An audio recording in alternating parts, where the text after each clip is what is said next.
preview de finale de conférence à l'Est. Knicks Pacers. Oh yeah! La hype contre les tracteurs. La civilisation face à la campagne. On y est, on y est. Les casquettes branchées contre les bobs. Tout à fait. Ça, on peut en faire, et on va faire toute une preview de ça. Edge contre la 5G. Voilà, c'est ça, exactement. Ethernet contre le Wi-Fi. L'électricité, les hamsters. Exactement. L'eau potable, le puits. On peut tout faire évidemment sur cette série extraordinaire qui nous attend entre Knicks et Pacers. Revival à la fois l'année dernière et d'une série mythique des années 90. Oh bah de plusieurs séries mythiques des années 90. Non, on peut faire un historique là. Il y a un vrai truc. Il y a un vrai truc historique entre ces deux franchises. D'ailleurs, absolument. Ça à peine les finales de conf sont même pas commencées qu'il y a déjà Haliburton qui a fait comment ça? Les fans des Knicks, ils ont agressé un fan des Pacers dans la rue.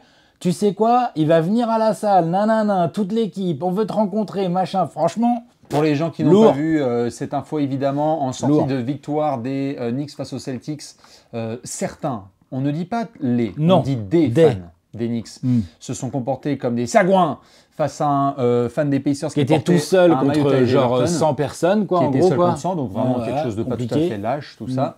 Il s'est fait envoyer notamment des sacs poubelles sur la gueule. La vidéo qui était assez honteuse a circulé sur les réseaux sociaux. Il y a aussi Brian Windhorst qui a été agressé par certains fans des Knicks. Mais oui, mais ça c'est pareil, mais j'ai pas compris pourquoi. Ce sont des trous du cul, certains. Mais pourquoi Brian Windhorst? Qu'est-ce qu'il a fait? Parce que si t'as pas dit bon pronostic et que t'as pas dit que t'étais 100% derrière les Knicks, ah non, encore une fois, ce sont des fans. Bien sûr, mais qui n'ont rien à foutre dans les salles, bien sûr, de NBA. Tyrese Haliburton a eu vent de cette vidéo et a notamment dit dans le Pat McAfee Show, eh ben mec, où que tu sois, et d'ailleurs il est pompier, tu viendras au Game 4 à Indiana pour vivre évidemment ce match 4 à domicile entre les Pacers et les Knicks. C'était un truc assez énorme, on a parlé sur tous les réseaux sociaux de Trash Talk, donc n'hésitez pas à aller checker, je vous le remets juste là, comme ça vous pouvez voir ce que ça donne. Ça donne tout de suite le ton sur cette série qui va être très physique, très engagée. Vous le voyez ici, là, des belles images. Hop là, voilà, ça c'est vraiment nul à chier, c'est absolument horrible. Ça en est repris plein la gueule. C'est pas ouf, franchement. Bah non. Il reste calme en plus. Hein. Il a dit, il reste hyper calme alors qu'il se fait, il se fait malmener. Et donc voilà, je veux t'inviter personnellement, toi et ton plus 1, à venir à Indiana pour voir le Game 4. Je vous emmène jusqu'ici, vous venez au stade, je vous mets les bonnes places. Tout le monde dans la franchise veut que vous soyez choyés. Toute l'équipe est impatiente à l'idée de vous rencontrer. C'est tout ce dont on parle entre nous, car on a tous vu cette vidéo. Comme tu le dis, Alex, on n'a pas encore fait un seul entre deux, qu'il y a déjà. Bah, tu vois, on n'a pas commencé la preview, qu'on est déjà là-dessus, tu vois. Ah oui, parce que c'est une. Alors, la dynamique. Exactement. Alors, les fans des Knicks au lancer de poubelle, ils sont en forme. Ah non, attention. Ils sont très très chauds. Mais on va respecter, comme tu le dis à l'instant, la dynamique, plutôt le déroulé de chaque preview. Vous le savez, on a fait celle entre le Thunder et les Wolves, ce lundi. Série qui démarre ce mardi soir. On va faire la dynamique des deux équipes pour commencer. Ensuite, on ira dans le bureau des coachs. Ouais, exactement. Tactico-technique. Point tactico. Ensuite, on sortira les jumelles. Boum, joueur à suivre, tout ça. Le joueur à suivre avant de finir avec un pronostico. Un pronostico lourd, ciselé. Savoir qui ira en finale NBA, car il y a des moments où on a raison et on est objectif. Et il y a des moments où on se foire complètement. On avait dit Celtics Cavs en finale de conf. Oui, tout à fait. Ouais, mais c'est les blessures. On avait dit, il faut qu'on assume, Alex. On avait dit Celtics Cavs, on n'a pas été bon. Félicitations, Knicks et Pacers. Pas été bon du tout. Monsieur le juge, c'est comme ça arrive. Si vous aviez annoncé Knicks Pacers, vous êtes des devins. Franchement, très fort. Bien sûr, on a vu le bracket là, du gars qui a annoncé Knicks Pacers et Wolves Thunder. Ouais, ils sont 8 sur 40 000. Lourd. Plus de 40 000, c'est très lourd. Plus de 40 000, plus de 45 000, oui. Ouais, j'y vais doucement avec eux, tu sais, parfois. Franchement. Non, c'est lourd. Voilà à peu près. Ce qu'on peut vous rappeler aussi, c'est que la série démarre ce mercredi soir, dans la soirée de mercredi à jeudi, Game 1 au Madison, Square Garden, puisque maintenant que le seed 1 et seed 2 sont sortis, Boston et Cleveland à Cancun, l'équipe la mieux classée de l'Est, ce sont les New York Knicks. Ils auront l'avantage du terrain dans cette c'est un troisième contre un quatrième. Tout à fait. Et on se retrouve, ça va me permettre de faire transition avec la dynamique de l'équipe, on se retrouve un an après une série qui, elle, s'était jouée avec l'avantage du terrain. C'était une demi de conf à l'époque. Une demi de conf qui était jouée avec l'avantage du terrain pour les Knicks, qui s'était terminée en 7 avec des blessures.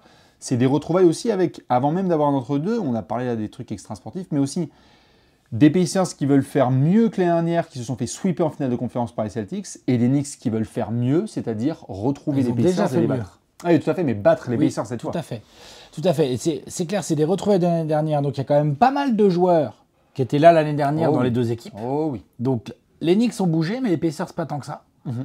Mais les Knicks, il y a quand même les joueurs, il y a quand même du joueur clé qui était déjà. Bah, je veux dire, Anunoby, il était là, il s'est blessé. Il n'y a plus DiVincenzo et c'est là où il se Hartenstein. fait la main. Je crois que c'était la main où il se blesse. Brunson à la fin de la série. Ah, il y a Josh Hart également. Enfin bref. Donc il y a pas mal de joueurs qui étaient là. Tom Thibodeau, c'était évidemment le coach des Knicks l'année dernière. Et en plus, on est 25 ans après la dernière fois que les Knicks sont allés en finale de conf, c'était en l'an 2000, et ils se sont fait battre en finale de conf par les Pacers. C'est vrai.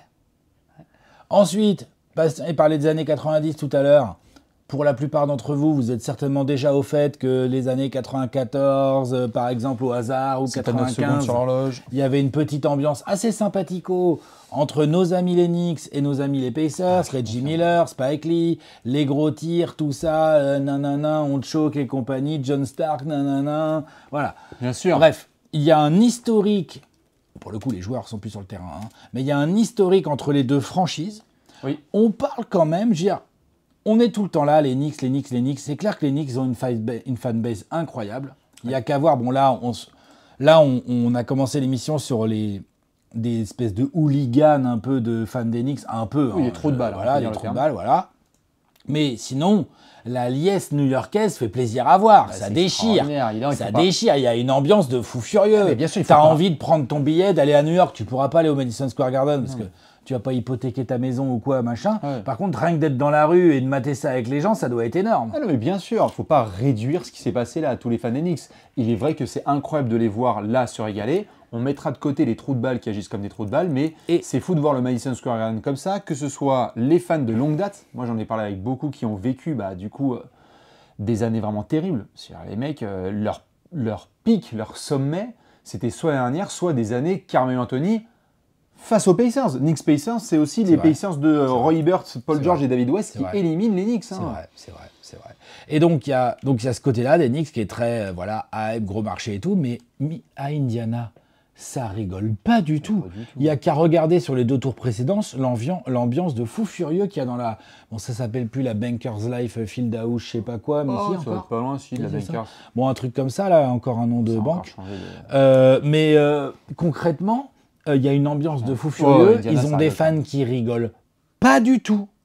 À Indiana, la salle, elle va être jaune. Ça reste la Bankers Life. Bankers Life, toujours. Voilà. La salle, elle va être jaune. Jaune de ouf.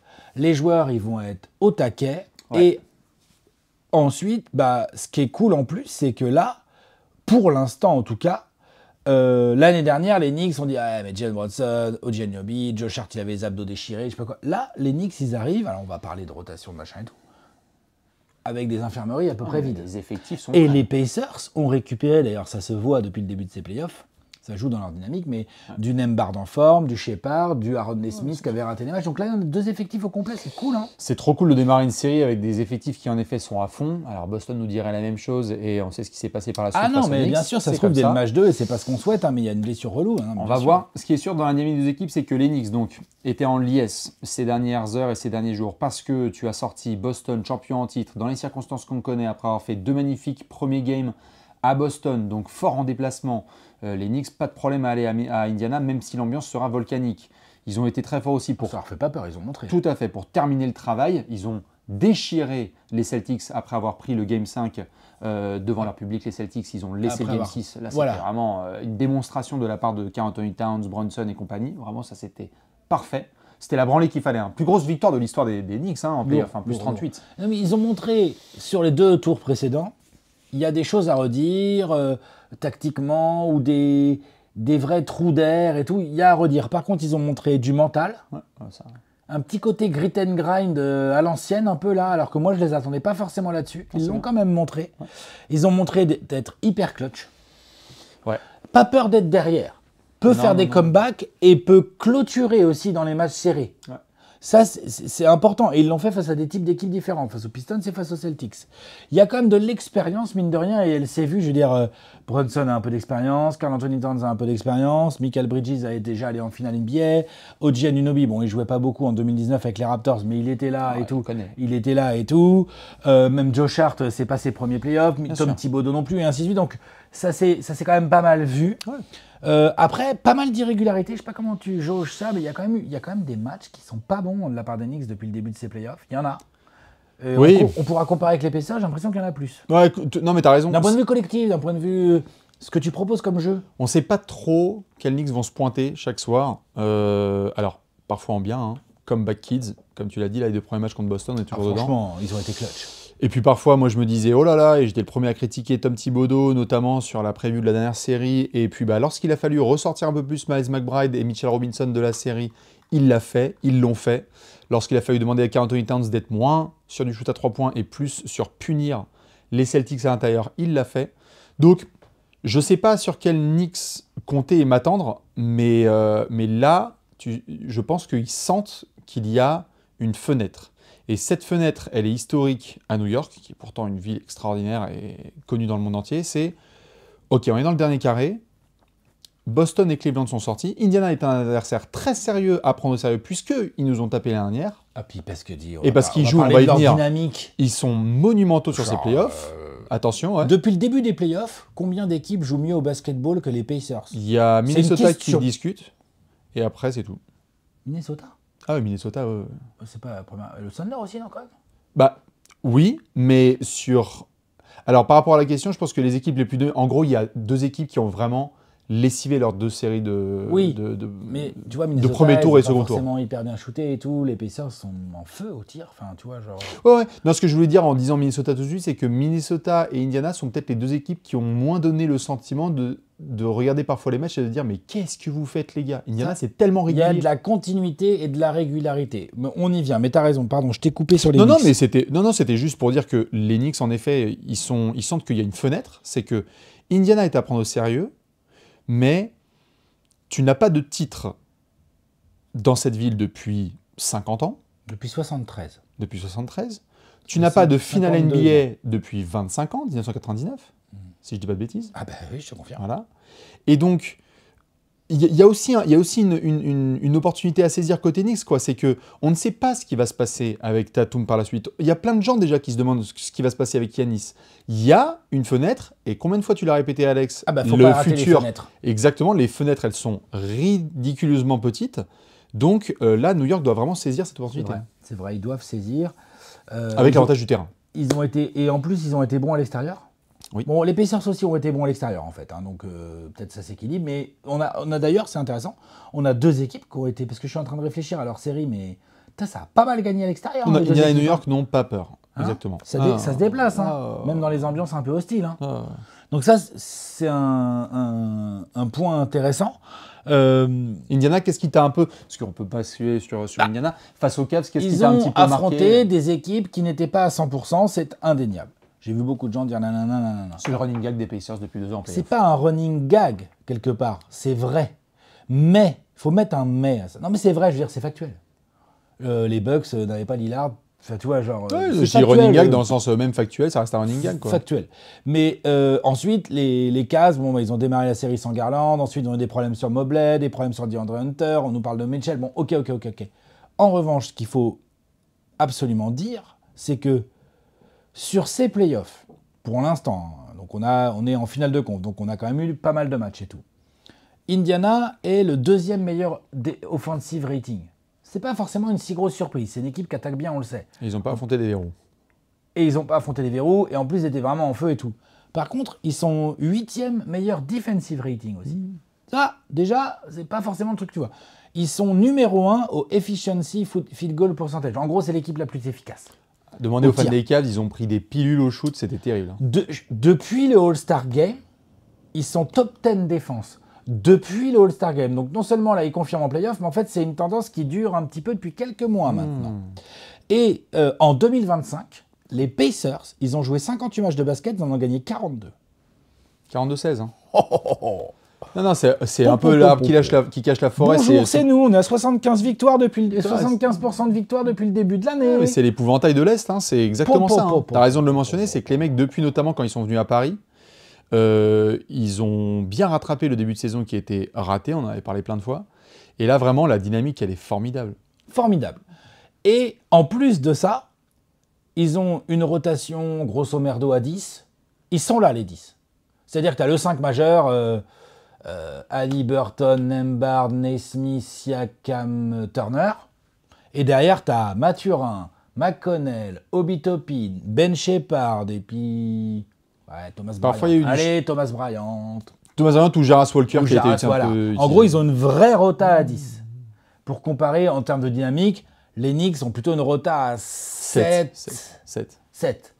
Voilà. Soit le premier tour, il y avait du Cameron Payne, soit au second, il y avait McBride et Mitchell. Mitchell. Allez, un petit Cameron Payne, t'as raison. Non, mais je veux dire par là... Un petit Precious éventuellement. Non, même pas, c'est pour aller dans ton sens, c'est que premier tour, Mitchell Robinson, 0, Walou et McBride, rien du tout, donc c'était vraiment du Cam Payne qui les a sauvés. Second tour par contre, pas du tout de Cam Payne et juste McBride et Mitchell Robinson. On continue quand même à donner 40 minutes de jeu au Pépère, on en parlera après. Voilà, donc en termes de dynamique, deux équipes dans des très bonnes dynamiques, deux équipes qui disposent de leurs meilleurs joueurs qu'on peut considérer comme au complet, un contexte historique et ancien et récent qui ne peut que donner de l'énergie, de l'agressivité, des oppositions, donc qui est assez cool pour aborder du sport de haut niveau. On est sur un remake de la demi de conf de l'année dernière. Franchement, la série, elle me hype de fou. Ah non, mais ça va être extra. Elle me hype de fou, là. Tout à fait. Il y a des gens qui peut-être voulaient d'autres franchises en finale de conf, mais alors franchement, Indiana contre New York, c'est bien. Et ça va être musclé. Il va y avoir des comptes à régler. Ne soyez pas étonnés si ça se fristouille, à la différence peut-être d'un petit Knicks Celtics, même s'il y a une ou deux fois où Jaylen Brown s'est pris la tête avec Josh Hart. Mais là, je pense qu'on peut très très vite retomber dans des choses très...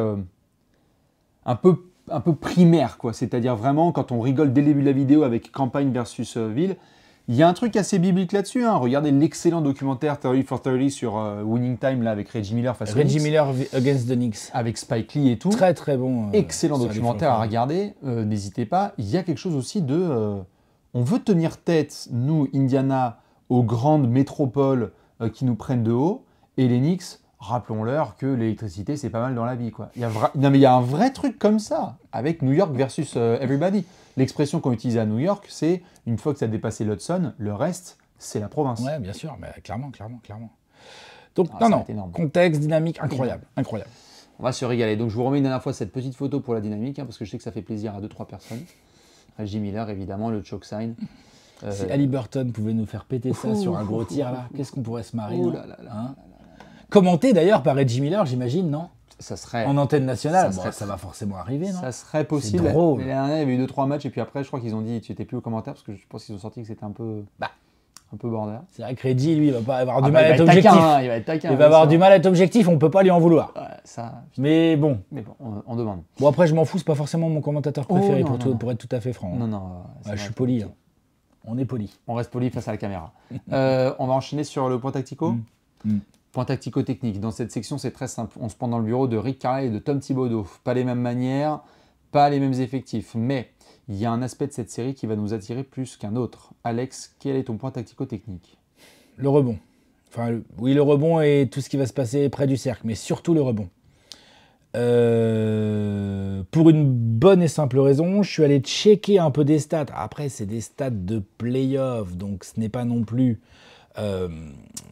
les stats les plus représentatives, parce qu'Indiana a joué des défenses pas forcément ouf, et donc a rentré beaucoup de tirs. Donc ils ont eu moins d'opportunités de rebond offensif. Mais enfin, les Pacers sont numériquement l'équipe, et de très très loin, qui prend le moins de rebonds offensifs. En rebond défensif, ils sont plutôt très sérieux, mais ça leur fait quand même un total de rebonds pas oufissime. Et surtout, ce qui va être un sujet là pour eux, à mon avis, donc c'est un sujet rebond d'un point de vue Pacers pour moi. Dans le sens où il y a des mecs capables au rebond. Siakam, Miles Turner en prend un peu, même Haliburton avec sa taille, il vient aider. Aaron Nesmith, c'est un joueur agressif. Obi Toppin est capable. Il y a des joueurs qui sont capables de venir aider au rebond et tout. Mathurin aussi, il est athlétique, tout ça. Mais en face, il y a des putains de spécialistes.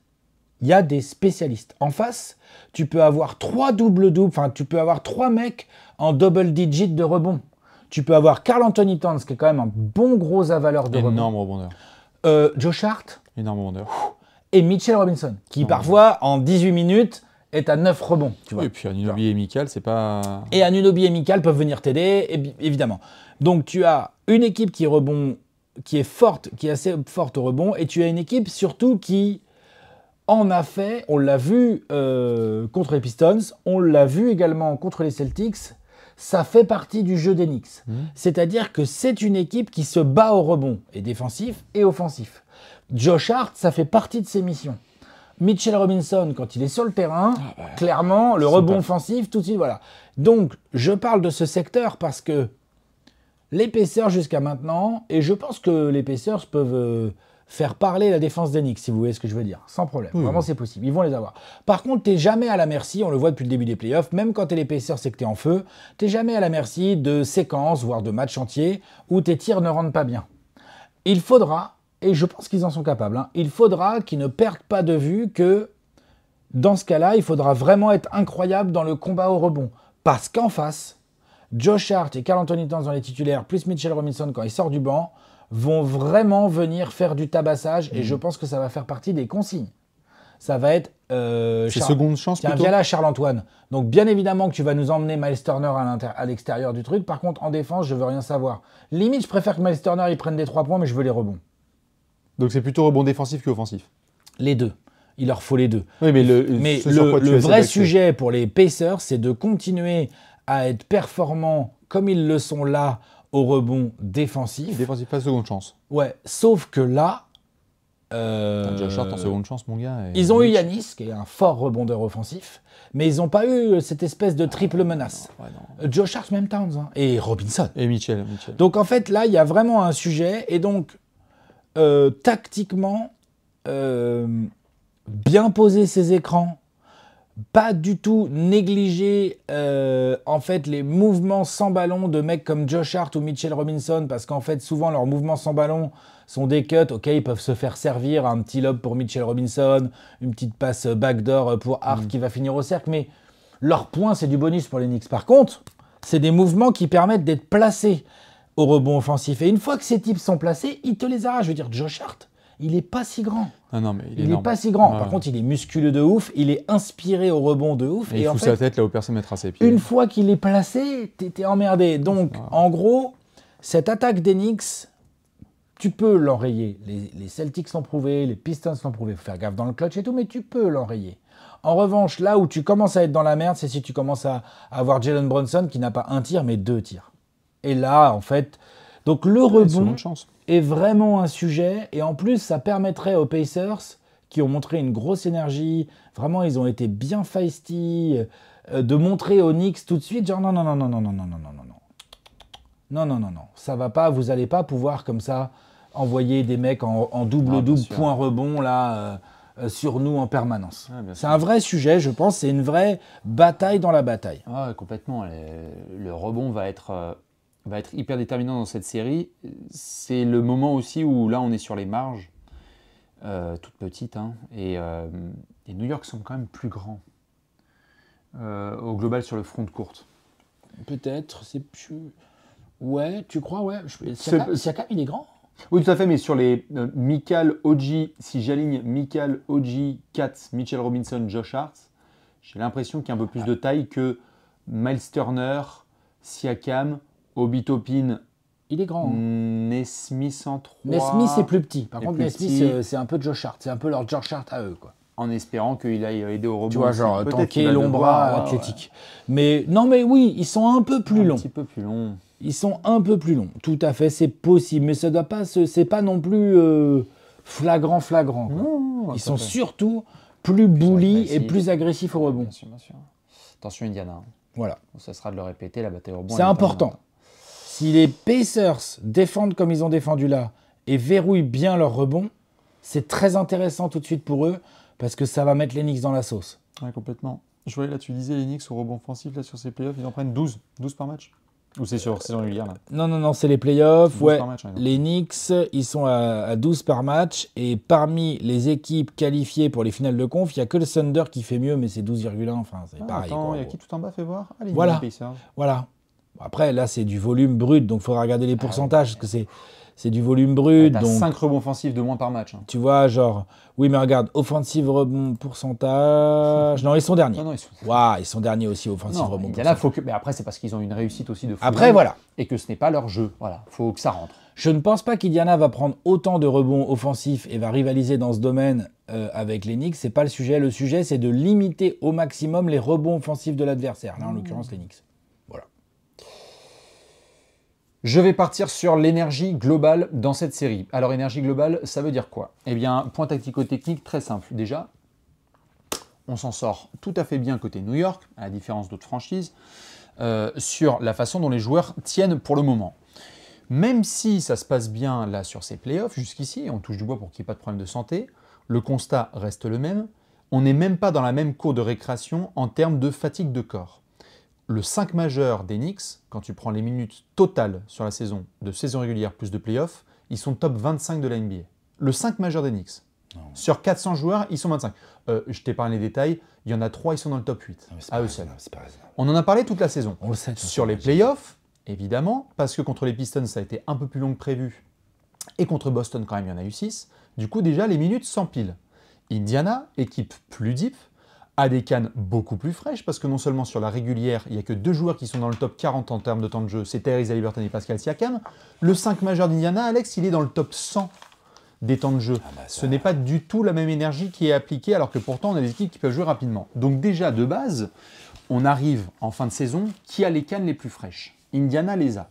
Donc si je me concentre sur Indiana uniquement, je pense que c'est tout à l'avantage des Pacers de pousser le rythme. Les pauvres Bucks et les pauvres Cavs n'ont rien pu faire lorsque Indiana poussait bien le cuir. Oui. Rebond, tout de suite, on pousse la transition, on ne les laisse pas se replacer. Semi-transition, shoot en première intention. Shoot en première intention, si ça rentre, ça rentre. Si ça rentre pas, on retentera la prochaine possession, on y va, on attaque vite, des attaques rapides pour gagner le jeu des possessions. À ce jeu-là, les Pacers, s'ils fatiguent les Knicks, on va commencer à ressentir le poids de toute la régulière et des playoffs sur Brunson, Katz, OG, Hart. Ça va obliger Thibodeau à faire des choix. Et à faire des choix dans une rotation qui est plus petite, on vient de le dire, 7 joueurs par rapport aux Pacers qui sont un peu plus stand-deep. Donc déjà côté Indiana, je vais surveiller les garçons qui poussent le cuir. Ça veut dire Tyrese Haliburton, ça veut dire TJ McConnell, ça veut dire Bénédicte Mathurin, ça veut dire Nesmith et Nembhard, ça veut dire Siakam. Ouais. Tous ces garçons sont capables de prendre le ballon et y aller. Les Cavs, ils ont pris combien? Plus 60 dans la gueule par les Pacers sur un match notamment. Et le Game 1 qui avait été perdu, c'était aussi parce que Indiana avait une réussite de fou, mais il poussait le cuir. Ouais, c'est ça. Tu ne veux pas attendre ou donner espoir à une franchise d'essayer de bien défendre. Les Knicks viennent de nous faire un match défensif de très haut niveau face aux Celtics. Celtics qui n'avaient pas Tatum, mais ils ont fini la série avec un de leurs meilleurs matchs défensifs de la saison. Ouais, ils ont été énormes. Donc côté Indiana, l'énergie à fond. Côté Knicks, du coup, il va falloir faire très attention, non seulement à ce rythme imposé par Indiana, mais donc du coup par la capacité des joueurs à pouvoir être bons et peut-être par Tom Thibodeau, d'ouvrir un petit peu sa rotation. Je serais halluciné qu'après ce qu'on vient de voir de la série par exemple des Nuggets, où tu as vu là on disait les mecs ils étaient carbo à la fin, on disait il y a qui derrière le 5 majeur? Watson, Westbrook, on avait qui d'autre? Strother, on est allé jusqu'à Strother à un moment. Ouais. Il a ouvert un petit peu. Non, il a ouvert. Et ça les a aidés parce qu'il y a un match de Strother qui les a aidés sur le Game 6. Non, mais de toute façon, c'est sûr. Tom Thibodeau n'aura pas le choix, les Knicks n'auront pas le choix. Il faudra ouvrir un petit peu plus le banc parce qu'il y a des garçons qui vont commencer à voir rouge. D'accord, mais du coup, tu verrais quoi comme campaign? C'est qui ton 8e et ton 9e potentiellement? Parce que bon, tu es d'accord, Miles Bridges et Robinson devraient avoir des temps de jeu dans cette série. Vont être utilisés, vont avoir du temps de jeu. C'est quoi ces campagnes? Moi, je pense que s'il faut que tu ouvres à des campagnes, à des Precious Achiuwa, à même des Chamettes, j'en sais rien, mais il va falloir que tu trouves les garçons que tu vas pouvoir utiliser parce que malheureusement, je pense qu'on va arriver là, dans cette partie de la fin de saison où oui, toi et moi, on est content en début de série que là, les corps soient à 100%, mais ça ne tiendra pas toute la série. Disons qu'il y a le côté corps à 100% sans trop de blessures. C'est ça. Et après, il y a le côté fatigue accumulée qui, lui, est moins visible tout de suite. Mais vous l'avez vu, par exemple, avec les Nuggets en fin de série là, contre le Thunder. On tire la langue. Et tu viens très bien d'en parler, les Knicks ont un jeu aussi agressif, avec beaucoup de joueurs qui mettent leur corps justement on the line, c'est-à-dire que tu vas les retrouver sur le parquet. Attention aussi, est-ce qu'on va commencer à accumuler les bobos? Je vais surveiller de très très près ceux qui vont avoir le plus les mains sur les hanches et dire « les gars, t'en mords ». Parce que si Indiana, comme tu l'as très bien dit sur le rebond, arrive à s'en sortir et qu'ensuite ça pousse la transition, je respecterai toujours la saison des Knicks, mais je ne pense pas qu'ils peuvent tenir contre Indiana dans une série rapide. Au niveau de l'énergie, au niveau de la qualité technique, ils sont au-dessus. Mais au niveau de l'énergie, attention. Donc, si les Pacers sont forts là-dessus, Là, tu démarres les matchs 3 et 4 à la maison. Là, tu sais, quand Indiana te Non, démarre mais je suis le premier d'accord, quart où ils sont genre en mode. Je suis d'accord, ça va être un des objectifs d'Indiana. Ça va être de venir en prendre un à New York là, dans les 2 premiers. Transition. Pour mettre la grosse pression, hein, c'est sûr. Donc, je vais surveiller les points en transition. Je vais surveiller même parfois les semi-transitions, comme tu l'as dit. Et puis, parfois, tu n'es pas obligé de. Ils sont forts, hein, semi-transition. Énorme. Ça distribue bien, ça fait tourner la balle, ça trouve des shoots ouverts. Et quand ils sont un peu en feu, ouf. C'est ça. Et comme on l'a dit, parfois, jouer rapide, c'est pas forcément une question de colonne point en transition. C'est des décisions rapide en demi-terrain. Oui, tout à fait. C'est Siakam qui a fracassé Max Strus au poste parce qu'avec 20 secondes sur l'horloge des 24, il avait la balle à 1 mètre du panier. Tout de suite. Et c'était terminé. C'est terminé, tout à fait d'accord. Donc si Indiana contrôle le tempo et la transition, ça va être chaud. Si les Knicks arrivent à contrôler ça et à avoir des corps qui tiennent sur plusieurs matchs, parce que je pense que c'est une série qui va être longue, ce sera pour les Knicks. Ok. Un petit facteur X ? Un petit facteur X, un petit joueur à suivre. On sort les jumelles, parce que dans cette section, c'est très simple. Il y en a un qui va sortir du lot et de nos yeux. Alex, qui est ton facteur X sur cette série Knicks Pacers ? En fait, au départ, je voulais faire Mitchell Robinson, mais en fait, comme j'ai déjà bien parlé du rebond et que j'ai déjà cité Mitchell Robinson 3 fois, on a bien compris son rôle. Le truc sera de savoir combien de minutes Thibodeau va lui donner. Moi, je pense que l'intérêt d'un Mitchell Robinson est réel sur cette série. Oui. Réel. Ça va bien faire chier les Pacers, ça. Il peut courir en plus. Ah oui, il peut tenir. Mobile. Mais je vais prendre Mikal Bridges. Parce que là, c'est la série où il y a une mission qui l'attend. Et cette mission, elle est pour lui. Et c'est pour ça qu'il a été payé et qu'ils ont filé 800 pics à Sean Marks. C'est pas la série précédente ? Non. Là, il a une plus grosse mission. Oh. Qui d'autre va aller en premier rideau et aussi bien fait pour aller en premier rideau sur Tyrese Haliburton que Mikal Bridges? Ok, non, Josh Hart et Anunoby vont sûrement s'y coller aussi. Non, je parlais pour Tatum et Brown surtout. Mais oui, mais il est plus fait pour ces mecs-là. Je dis pas qu'il peut pas défendre Tatum et Brown, c'est pas ce que je dis, mais Mikal Bridges, moi j'ai connu à Phoenix, c'est relou pour les meneurs. C'est relou, Mikal Bridges, pour les meneurs. Il est fin, il est long. Mais en fait, il fait quelques centimètres de plus. Il a des bras interminables. Il navigue très bien entre les écrans. Et c'est un sneaky défenseur sur l'homme. C'est pas un gros bully comme Josh Hart et Anunoby qui ont des gros corps et tout. Il fait beaucoup moins de kilos. En rotation et tout. Et c'est pour ça aussi que c'est un Iron Man qui joue tout le temps et tout. C'est parce qu'il a un physique absolument incroyable. S'il y a bien une mission importante à gérer dans cette série, c'est faire chier au maximum Tyrese Haliburton en premier rideau, lutter au maximum dans les écrans pour éviter que Karl Anthony Towns ou d'autres gars comme ça, ou Jalen Brunson se fassent cibler pour qu'ils gardent leur énergie pour attaquer et tout. C'est une série défensive cruciale pour Mikal Bridges.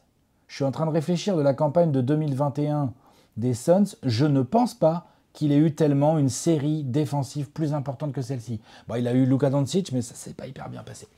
Voilà. C'est pas un meneur, c'est un point forward. Ouais, voilà, ça, il est trop gros pour Mikal. Donc non, Mikal Bridges, c'est clairement mon facteur X. C'est une belle série précédente quand même. Et tout à fait. Bon, il y a eu quelques trous, mais il y a eu quelques belles choses. Tout à fait d'accord. Là, on a vraiment besoin de sa défense sur un joueur qui a énormément la balle dans les mains, Tyrese Haliburton, mais qui joue aussi sneaky, qui prend les ballons dans le clutch. On a beaucoup parlé de la clutchitude des Knicks. Ça va, les Pacers, ils n'ont pas peur non plus. Hein. C'est l'équipe la plus clutch. Voilà, Haliburton a mis 3-4 gros tirs. Tout ça, une partie de tout ça va dépendre aussi de la concentration, de la régularité de Mikal Bridges. Première mission... Justement, un mec comme Mikal Bridges a les qualités pour ralentir la montée de balle, pour ralentir cette transition, semi-transition. C'est pas lui qui va au rebond offensif. Il y va de temps en temps, mais lui, il couvre. Il a les qualités pour ça. Ensuite, sur demi-terrain, le plus il pourra rester devant Haliburton, le plus ce sera chiant pour l'attaque des Pacers. Bien sûr. Alors, j'enfonce des portes ouvertes, mais c'est réel. Voilà ce qu'il attend. Et c'est pas si simple. Il est sneaky, le Haliburton. Ensuite, de l'autre côté du terrain, la défense des Pacers va bien évidemment envoyer ses meilleurs gars sur Jalen Brunson. Normalement. Après, ils font ce qu'ils veulent. Hein. S'ils veulent envoyer leurs meilleurs gars sur Josh Hart et Mikal Bridges, ça les regarde. Nembhard et Smith vont être sur lui. Comment ? Nembhard et Smith vont être sur lui. On est d'accord. Donc, par exemple, Mikal Bridges, je pense qu'il va y avoir pas mal de cas où il aura l'opportunité, en fonction des switches, de jouer à Haliburton. Des post-up. Ou en post-up ou en drive. Eh ben, va falloir y aller, mon grand. Va pas falloir rendre la balle à Karl Anthony Towns ou à Brunson. Va falloir y aller, je pense. Donc, en gros, clairement, c'est mon facteur X. Je pense que si Mikal Bridges fait péter le genre de série qu'il a été payé pour faire péter, il y a beaucoup de problèmes pour les Pacers. Ça va bien les faire chier. Ils vont avoir des choses à proposer et tout, mais ça va quand même bien les saouler dans leur dynamique, dans leur rythme. Ça va leur poser des vrais soucis défensifs. Ils vont se dire, bon, qu'est-ce qu'on fait? Ok, il y a Josh Hart à laisser shooter, mais tu vois, genre, ça va les faire chier. Ça va les faire chier. C'est un vrai gars qui peut avoir la balle en main, la poser au sol et tout. Je dis pas qu'Anunoby va pas gêner et tout, mais Anunoby va faire déjà qu'il se farcisse Siakam et des deux côtés du terrain. Mikal Bridges, il y a vraiment un truc où il a une grosse mission défensive hyper compliquée, mais de l'autre côté, il va y avoir des trous pour lui. Il va y avoir des angles. Alors, il faut qu'il ait ses 18 points, 35-40%. 18 points, c'est extraordinaire pour les Knicks. 35-40% à 3 points. Combien il a mis au Celtics 15, mais à 33% à 3 points. Et à 43% au tir, ouais, 14 points et demi, ouais. Non, il faut qu'il fasse mieux. Ils vont avoir besoin et sur le rythme, c'est nécessaire. Quoi. Parce que pareil, demande aux Cavs ou aux Bucks comment c'était. Faut que tu aies un ailier qui soit capable de vraiment punir. Hein. Pour le moment. Ça, c'est vrai que les Bucks ni les Cavs n'avaient vraiment ça à proposer. Chaud, hein. Hunter a fait quelques perfs, mais sinon, c'était quand même limité. Ni les Bucks ni les Cavs n'avaient vraiment des gros gars à mettre pour défendre les guards des Pacers. Max Strus a été envoyé un peu en pâture. Hein. Ouais, voilà. Et bon, Max Strus, si c'était un spécialiste défensif, ça, on le sait. Tout à fait. Mais un des matchs remportés par les Cavs, Game 3, si je dis pas de bêtises, 2-0 pour Indiana et Cleveland qui revient à 2-1. Max Strus est le deuxième meilleur joueur de l'équipe des Cavs sur ce match-là. Il a taffé. Ouais. Mais tu es d'accord avec moi que sur la série. Tout ce que peut faire Max Strus défensivement, Mikal Bridges peut le faire mieux. Ah, je te confirme, oui. On est d'accord, c'est ça que je veux dire. Tiens, tu vas fermer la porte. Voilà, c'est ça. On ferme les fenêtres. Non, Mikal, il est énorme. Faut que là, il confirme. Mais je suis content qu'il ait fait cette série face aux Celtics parce qu'il y a eu des moments vraiment décisifs. Quoi. Enfin, en défense, en rotation sur les ailiers et tout, c'était énorme. Puis surtout, tu prends pas le bouillon par des Nembhard et compagnie parce que sinon. Attention, Nembhard et Nesmith, attention. Il est fort, Nembhard. Ouais, Nesmith aussi. Genre, Ils sont relous. Ils ont pas le même cachet, tu t'échanges pas 5 pics contre, mais alors, putain, sur le parquet, ça envoie. Qu'est-ce que ça envoie? Ah, c'est chaud. Ok, donc voilà. Mikal Bridges. Et toi? Pour Alex, évidemment, je vais partir sur l'homme dont j'aurai probablement le maillot prochainement, monsieur TJ McConnell. Faut pas me prendre des sacs poubelles sur la gueule. Bon, évidemment, les gens savent l'amour que j'ai pour TJ McConnell, pour qui la saison n'a pas été forcément hyper facile, ni les débuts des playoffs. C'est l'heure, TJ McConnell, de faire sa spéciale. Il s'est bien réveillé contre les Cavs, il a fait des bonnes entrées. Il y a eu quelques bonnes entrées, mais ça reste en tout cas un peu en dessous de ce qu'il est capable de faire. J'attends le réveil du fameux TJ McConnell, c'est-à-dire, je parlais de transition, c'est celui qui va pousser. Je parlais d'être un petit peu sneaky et d'aller faire chier certains gars en presse tout-terrain, c'est aussi le travail de TJ McConnell. Il a cette expérience là que certains n'ont pas forcément. C'est lui notamment et Pascal Siakam qui savent un petit peu comment avancer. Et je trouve que dans cette profondeur, évidemment, et Carlisle, hein, mais je trouve que dans ce genre de série, que les Knicks ont bien connu l'année dernière, où McConnell leur a fait très mal, la série de McConnell face aux Knicks l'année dernière, il y a 12 points, il y a des bons pourcentages, il y a de la presse, il y a tout ce qu'il faut, il y a des fautes offensives provoquées. Enfin bref, on tweetait en majuscule TJ McConnell en demi-finale, ce qui les a notamment aidés à aller en finale de conf. Je pense que c'est le genre de gars qui n'aura absolument pas peur de se faire justement hurler dessus, cracher dessus par toute la fanbase des Knicks. C'est un mec que tu rêves d'avoir dans ton équipe et qui va avoir un rôle déterminant, notamment parce que si Mikal se retrouve avec des très bonnes missions sur Tyrese Haliburton et que du coup ça devient compliqué, c'est là que tu appelles ton capitaine du second unit. Alors parfois certains disent que c'est Bénédicte Mathurin, mais c'est pas la même fiabilité mal en main. C'est pas Obi Toppin, c'est pas Ben Sheppard. Je compte sur un très très gros TJ McConnell qui en fait sera dans tous les winning plays parce qu'ils vont avoir besoin de lui à ce moment-là.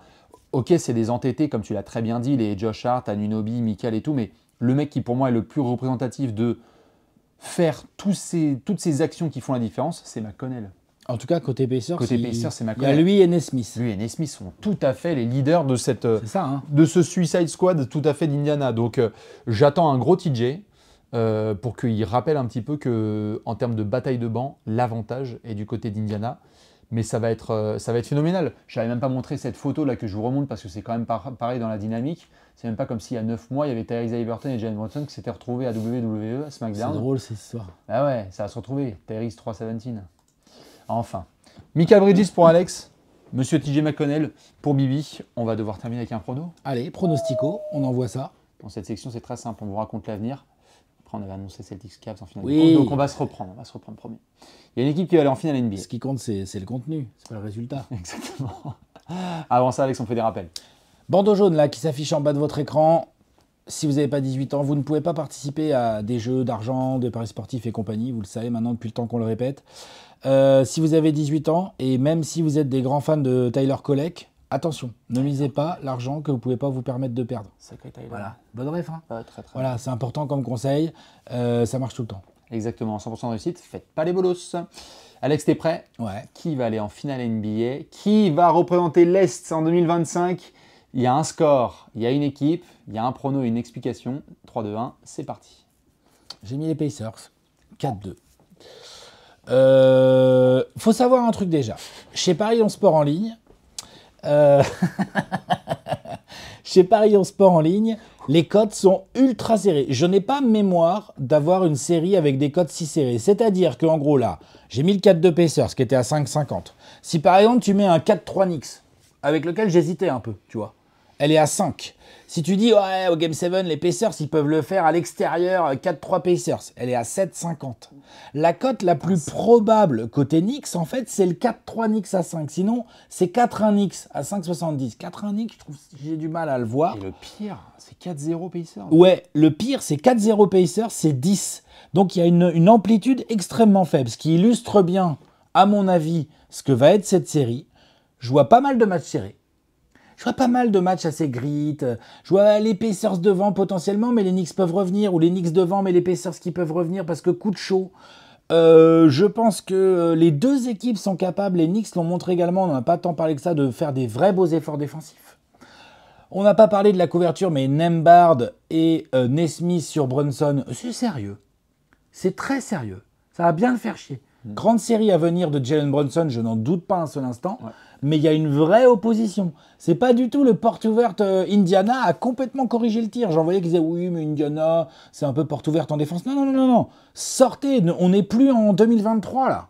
On est en 2025 en playoff et Indiana défend vraiment intelligemment et bien. Ouais. Et en plus, ils sont deep. Et en plus, ils sont bien coachés.